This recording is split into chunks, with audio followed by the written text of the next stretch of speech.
मेरा नाम मतीन इकबाल हुआ, फाउंडर ऑफ सकारात्मक बिहार जी। अच्छा सर, सकारात्मक बिहार अपने इलाके में किस तरह से काम कर रहे हैं?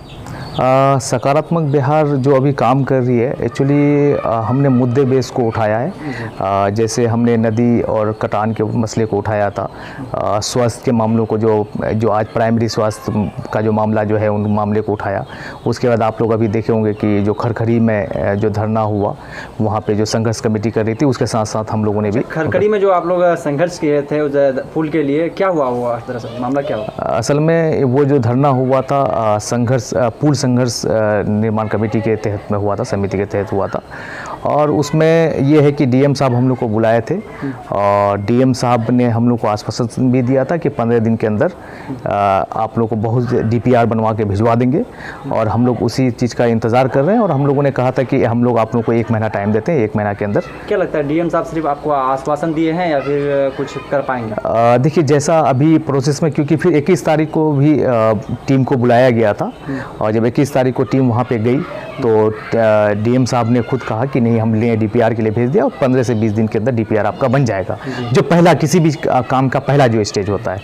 क्योंकि आज तक उस जगह को लेकर के सारे लोगों ने बात जरूर की, लेकिन डीपीआर में किसी ने काम नहीं किया था। लेकिन प्रशासन हमारे साथ है, प्रशासन ने कहा कि नहीं, आप लोग शिक्षाविद लोग हैं, आप लोग का हम लोग का स्वागत करते हैं और आपके इस को हम लोग जितना जल्दी हो सके हम ऊपर तक लेके जाएंगे।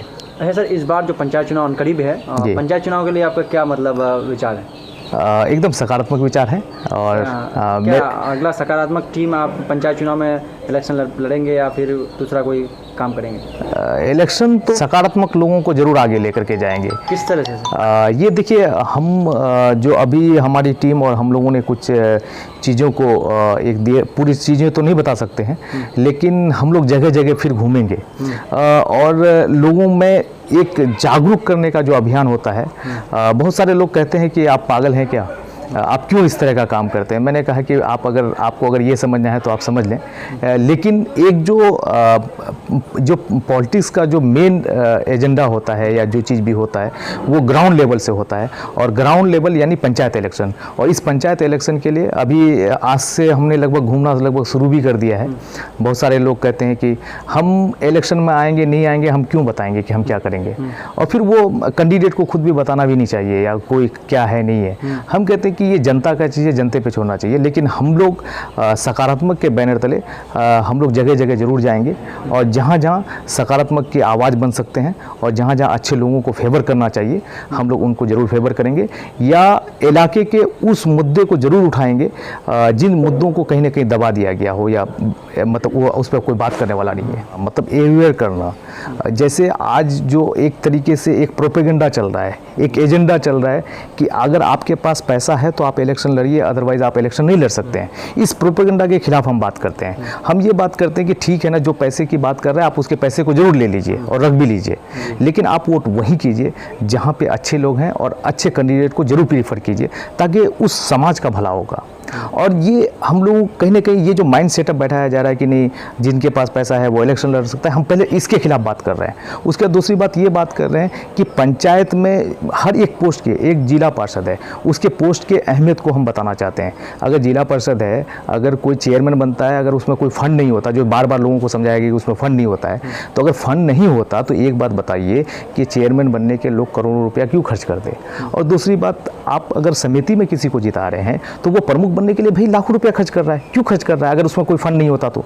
ये बताना बहुत जरूरी है। आप मुखिया में किसी को जिताते हैं, आपको ये पता नहीं है कि मुखिया हमारा कौन सा काम कर सकता है, कौन सा काम नहीं कर सकता है। मुखिया को ये नहीं, मुखिया ने अपने 50 लाख रुपए खर्च कर दिया, वो अब उसको क्या था 2 साल में रिकवर करना है, तभी तो वो 2 करोड़ कमाएगा, तभी तो आपसे वो कर रहा है। अच्छा, यहाँ पर एक सवाल आता है समिति को लेकर के कि समिति अपने इलाके में काम करने के लिए उसको ऊपर से नहीं दे रहा है।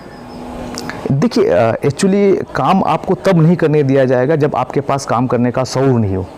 अगर आप काम करने का शऊर होगा तो आप प्रशासन से आप जब लड़के काम ले सकते हैं, तो क्या आपका जो प्रमुख है आप उससे पर लड़के नहीं ले सकते हैं? बहुत तरह का चीज़ है जो आप लड़के ले सकते हैं। और फिर एक चीज़ ये भी है कि जो इसका जो नियमावली जो है, उस नियमावली को देख लीजिए आप। जो समिति है अब वो जीत रहा है, लेकिन उसको ये पता नहीं कि मुझे कौन सा वर्क करना है, मुझे कौन सा काम करना है। ये सारी चीज़ें पता नहीं है। महिला कैंडिडेट का खड़ा होना है तो वहाँ पे जेंट्स कैंडिडेट घूम रहे हैं, बेफिक्र हम उसको छोड़ दे रहे हैं कि उसको घूमने दे रहे हैं। तो इन सब चीज़ों के खिलाफ कौन आवाज़ उठाएगा? सकारात्मक बिहार यही काम तो कर रही है कि इन्हीं के खिलाफ, अगर मेरे अपने होंगे तो अपनों के खिलाफ बोलेंगे, गैर होंगे उनके भी खिलाफ बोलेंगे, जो अच्छा करेगा उसका तारीफ भी करेंगे, उसका तारीफ भी करेंगे, ताकि अच्छे लोग आगे आएँ।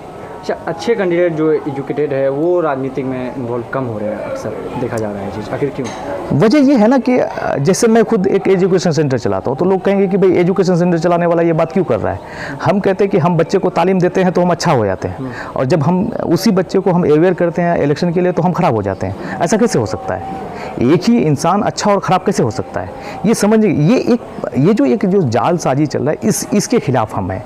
हम ये कह रहे हैं कि हर इंसान का हक है कि वो राजनीति में पार्टिसिपेट करे, क्योंकि आप डायरेक्ट या इनडायरेक्ट वे में कहीं ना कहीं राजनीति के पार्ट हैं, तो आपकी ये जिम्मेदारी बनती है। अगर जो आपको ये कहता है कि आप पढ़े लिखे हैं, आप क्यों बात कर रहे हैं, तो आप उसको बताइए कि हमारी जिम्मेदारी आपसे ज़्यादा बढ़ जाती है। जब बोलेगा नहीं तो अच्छे लोग जब नहीं बोलेंगे तो क्या होगा कि आपके ऊपर गलत लोग तो राज करेंगे ही ना। जी। अच्छा, हमारे चैनल की तरफ से इस बार जो पंचायत चुनाव होगा उसको क्या संदेश देंगे, कौन लोगों को आना चाहिए, और दूसरी बात किस मुद्दे पर फोकस होना चाहिए ज़्यादा? मैं तो ये कहूँगा कि जो भी वो बड़े हों, छोटे हों या यंग हों, कोई भी हों, आप इस बात से मत डरिए कि आपके पास पैसा है या नहीं है। पहली बात, आप मुकम्मल इरादा बनाइए कि मुझे इलेक्शन लड़ना है, और दूसरी बात आप एजेंडे के बेस पे इलेक्शन लड़िए। और पहली बात, आप जिस भी पोस्ट के लिए इलेक्शन लड़ रहे हैं उस पोस्ट की गरिमा को ज़रूर मेंटेन करें, और उसको लोगों तक ये पहुंचाएं कि हम जिस पोस्ट के लिए लड़ रहे हैं वो पोस्ट कैसा है और क्या है। और यही अवेयरनेस करने का काम अभी हम लोग कर रहे हैं। बहुत सारे लोग हमें कह रहे हैं कि भाई इस तरह का काम क्यों करना चाह रहे हो, अपने पैसे रुपये खर्च करके आपको क्या फ़ायदा मिल जाएगा। मैंने कहा कि एक अगर अच्छा से समाज का निर्माण हो जाएगा तो इससे ज़्यादा हमको कुछ नहीं चाहिए। एक अच्छा समाज के निर्माण के लिए हम लोगों को आगे आना होगा, हम आएंगे और लोग आएंगे, बहुत सारे लोगों को आना चाहिए, हर लोग आएंगे, हर लोग मिलकर काम करेंगे इंशाल्लाह। इलेक्शन के लिए बताया जा रहा है कि तीसरा फैक्टर पैसा है, आप इस चीज़ को वैल्यू देते हैं? मैं 2-4 एग्जाम्पल सेट करना चाह रहा हूँ, शायद बहुत लोगों को अच्छा भी लगे और बुरा भी लग सकता है। अगर पैसा ही सब कुछ होता तो कभी भी आज के डेट में सऊद असरार साहब जो जीते हुए हैं, मौलाना असद हक कासमी साहब का बेटा, वो कभी इलेक्शन नहीं जीता। आप लोग एक मुरलीधर मंडल का नाम सुने होंगे, जो किसी को डम्मी कैंडिडेट था और वो साइकिल से अपना सफ़र करता था, और जिस दिन वो जीता था उसको पता भी नहीं था। तो मुरलीधर जैसा मंडल जैसा आदमी इलेक्शन कभी नहीं जीतता। देखिए, ऐसा नहीं है, पैसे के महत्व को ये बनाया गया है, कहीं कहीं फैक्टर करता है, ऐसी बात नहीं है कि फैक्टर नहीं करता है, लेकिन एक हद तक फैक्टर करता है। यही सब कुछ है, ये चीज़ नहीं है।